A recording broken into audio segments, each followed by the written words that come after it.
হিকমত জিনিসটা কি? না, জ্ঞান হচ্ছে নলেজ, আর হিকমা হচ্ছে বাংলায় বলে প্রজ্ঞা। হিকমাত আর ইলমের মধ্যে পার্থক্য আছে। হিকমা is something more than knowledge.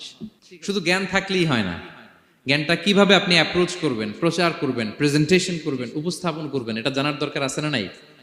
অনেকের অনেক জ্ঞান আছে, কিন্তু কিভাবে বলতে হয়, কতটুকু বলতে হয় এটা জানে না। তাহলে জ্ঞানকে কাজে লাগানোর যে মেকানিজম, যে কর্মকৌশল, এটার নাম হিকমা। আল্লাহ বলেছেন হিকমতের সাথে দাওয়াত দাও, উদউ ইলা সাবিলি রাব্বিকা বিল হিকমা। হিকমতের সাথে দাওয়াত দাও। নামাজ পড়া ফরজ, সবাই জানি না আমরা? এটারে বলে ইলম। কিন্তু নামাজটা কিভাবে পড়তে হয়, রুকু কেমনে দিতে হয়, সেজদা কেমনে করতে হয়, সালাম ফিরায় কিভাবে এটা এক্সিট করতে হয়, এই পুরো মেকানিজমটা জানার নাম হিকমা।